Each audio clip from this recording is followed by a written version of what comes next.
Hello, this is Paul Billington bringing you this week's Bible in the News. The following remarkable speech by Vice President Pence was given at an Israel Independence Day commemoration event in the White House. The introductory remarks by Ambassador David Friedman highlighted the fact that this was the first time the White House had celebrated Israel's Day of Independence.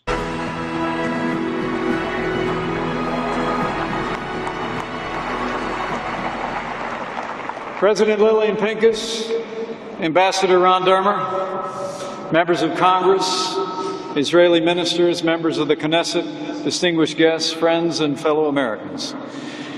It is great to be back to AIPAC, the largest and most influential gathering of the Friends of Israel in the United States.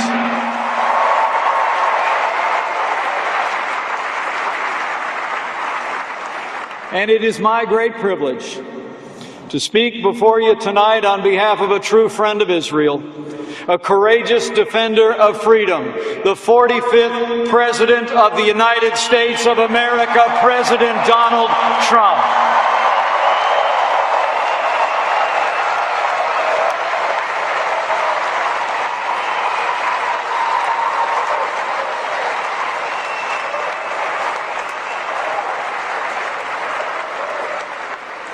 Thanks to the support of so many in this room, President Trump won a historic victory, and I'm here to pay a debt of gratitude to all of you who helped elect a president who I know will make America great again.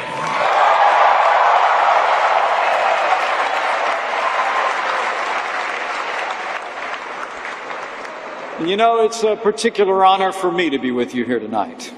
My relationship with AIPAC spans more than a quarter of a century. It began with the mentoring role of Indiana's Hart Haston in my life back in 1988 as a first-time candidate for Congress. After I arrived in Washington, D.C. in 2001, it continued through my friendship with Marshall Cooper and others in this great organization. During my tenure as a congressman, as governor of Indiana, members of AIPAC were there with friendship and support and prayers.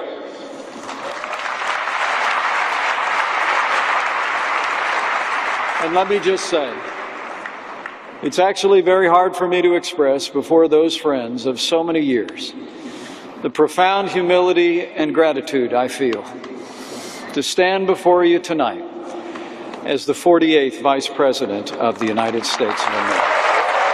From the bottom of my heart, thank you.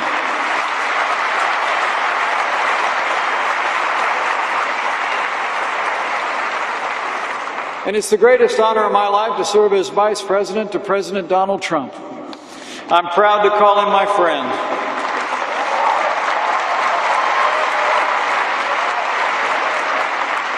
I'm proud to call him my president, but honestly, I was never more proud than when at the outset of his very first joint address to Congress, President Trump paused to condemn threats and acts of vandalism against Jewish communities across America. He reminded us boldly that, quote, while we may be a nation divided on policies, we are a country that stands united in condemning hate and evil in all its very ugly forms. And President Donald Trump is a man of his word.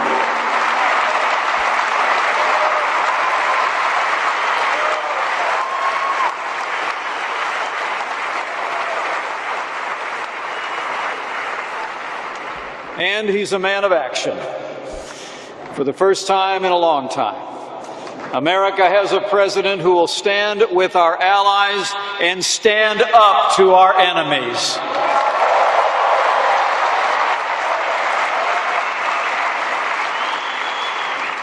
And under President Donald Trump, if the world knows nothing else, the world will know this: America stands with Israel.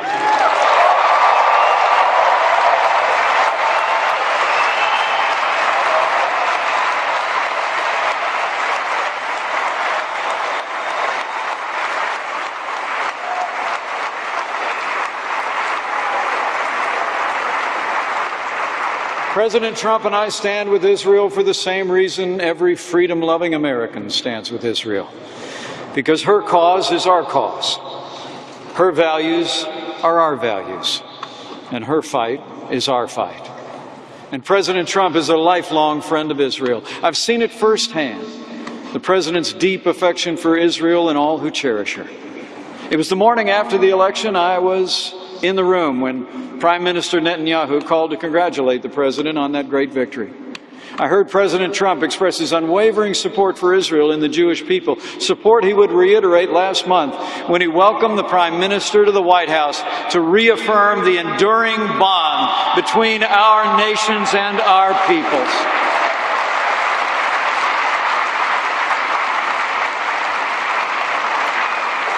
As President Trump said then, America's alliance with Israel is, quote, remarkably strong. But in his usual style, he said he is confident that it will be even stronger and reach even greater heights.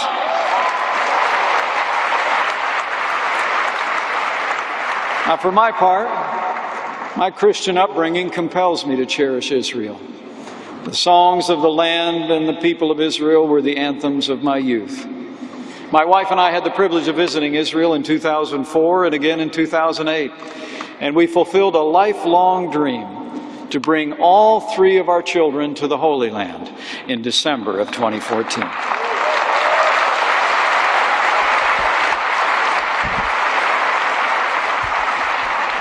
Let me say from my heart, as for me and my house, we pray for the peace of Jerusalem and all who call her home.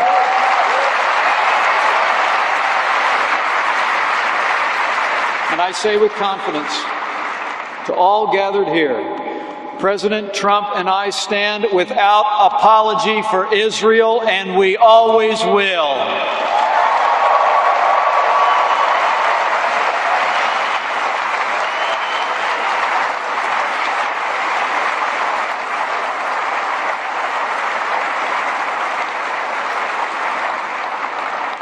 I mean, just look at the actions President Trump has taken since he took office. Like when he named Governor Nikki Haley to be America's ambassador to the United Nations.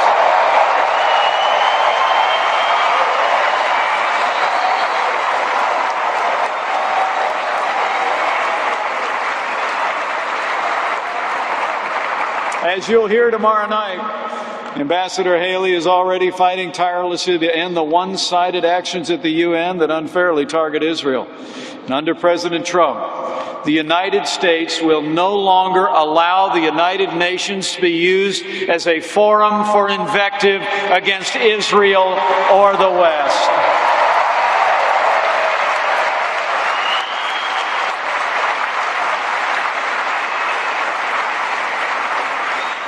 Or how about when President Trump named David Friedman to represent the United States of America in Israel?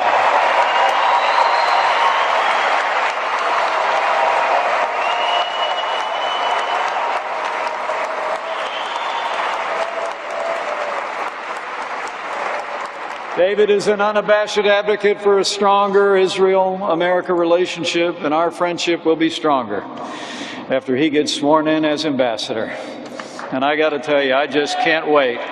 This week it will be my high honor to administer the oath of office to Ambassador David Friedman.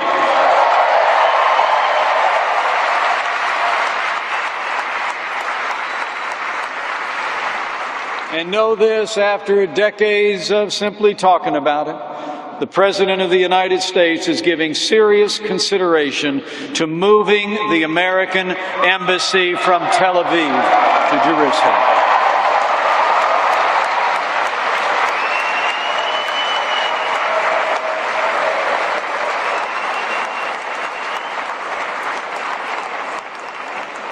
But let me be clear. President Trump is also invested in finding an equitable and just solution to the Israeli-Palestinian conflict. Just a few weeks ago,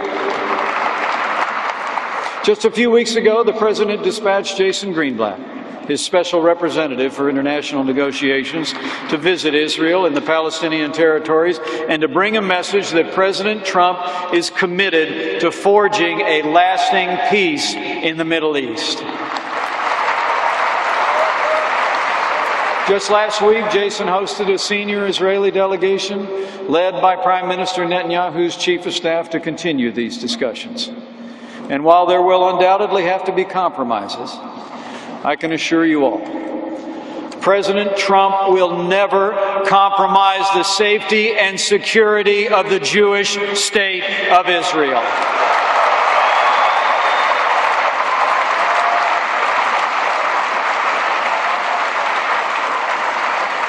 Now, since its founding, the Israeli people have awed the world with their strength of will and their strength of character. And at all times, in war and in peace, the Jewish people have held their heads high. It's because of their valor and their vitality that Israel thrives, a beacon of freedom and prosperity for all the world to see. Every day, in every way, the Jewish people's dignity rebukes all who would condemn them, not for what they do wrong, but for what they do right. And President Trump has made it clear.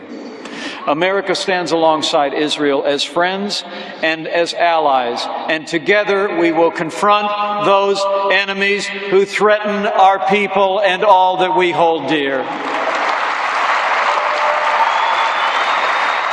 I'm proud to say today America's support for Israel's security is at a record level.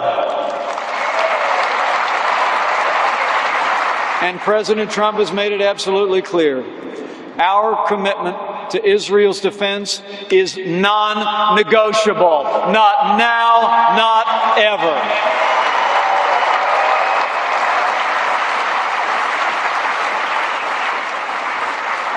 In fact, my fellow Americans, we have a president who is already busy rebuilding our military, restoring the arsenal of democracy, and we will once again provide our soldiers, sailors, airmen, Marines, and Coast Guard with the resources and training they need to accomplish their mission, protect our families, and defend our allies.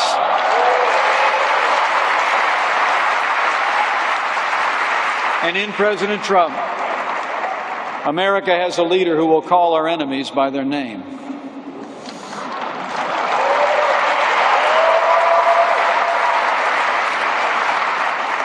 Just last week in London, in the shadow of Parliament, radical Islamic terrorism reared its ugly head, claiming the lives of innocent civilians, including an American.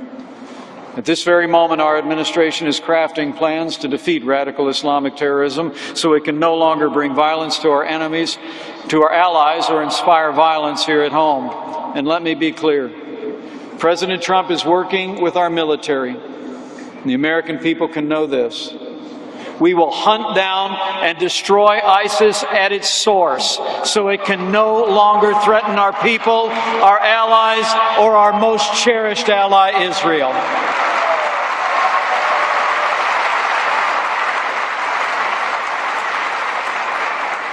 And finally, under President Donald Trump, America will stand strong in the face of the leading state sponsor of terrorism. This administration has put Iran on notice.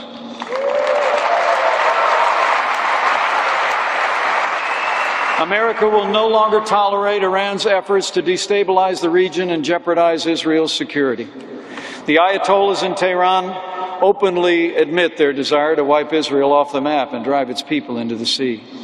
For decades, Iran has funneled weapons and cash to terrorists in Lebanon, Syria, and the Gaza Strip. They've gone to great lengths to develop nuclear weapons and ballistic missiles. And due to the disastrous end of nuclear-related sanctions under the Iran deal, they now have additional resources to devote to sowing chaos and imperiling Israel. So let me be clear.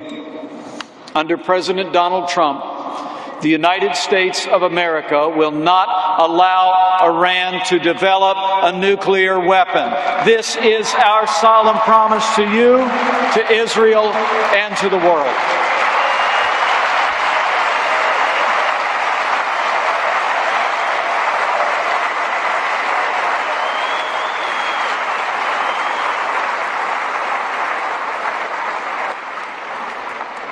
History attests that enmity toward the Jewish people often turns from evil thought to evil action. My family and I paused to reflect on this truth of history just over a month ago while I was representing the United States in Munich, Germany. After attending the security conference, my family and I traveled to the first Nazi concentration camp in Dachau. I'd been there as a young man, but Karen and I wanted our daughter to see it too. We arrived at the camp in an early morning fog, and we were accompanied on our tour by Abbe Neuer, a 93-year-old Holocaust survivor who had been imprisoned in Dachau as a 17-year-old boy. As we walked through the camp, Abbe described to me the hellish life he endured, toiling away as a slave while those around him were taken away, one by one, never to return. And then he stopped, looked up at me with tears in his eyes and said words I'll never forget. He said, "Then the Americans came."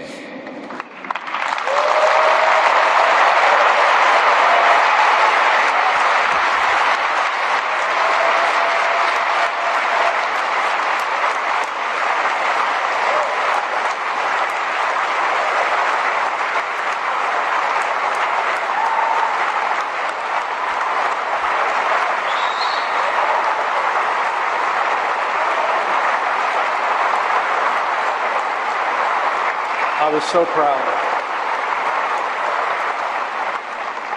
Those words underscored the imperative of American strength, and they powerfully remind us of the immutable bond between our people and the people of Israel. Under President Trump's leadership, America will be strong, stronger than ever before. And as the President said not long ago, our nation's friendship with Israel will grow even stronger. Together we will reach even greater heights to the benefit of our two peoples and the world. We stand with Israel today and every day because our bond was knit millennia ago in the finery of faith. Over the mantle of our home since the year I was first elected to Congress are framed words that have long inspired our little family.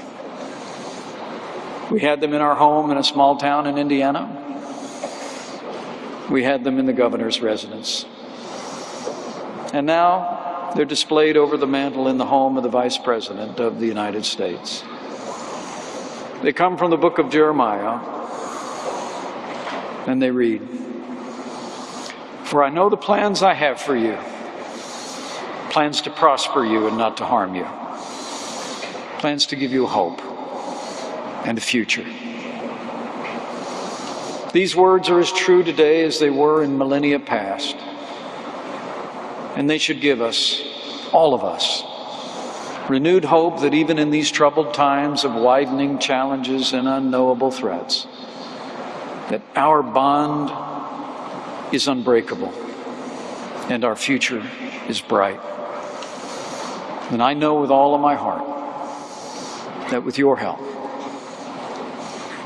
with God's help, and with the strong leadership of President Donald Trump, our nations and our peoples will remain forever friends, and we will go forth together to meet the glorious future that awaits. Thank you. God bless you. God bless Israel, and God bless the United States of America.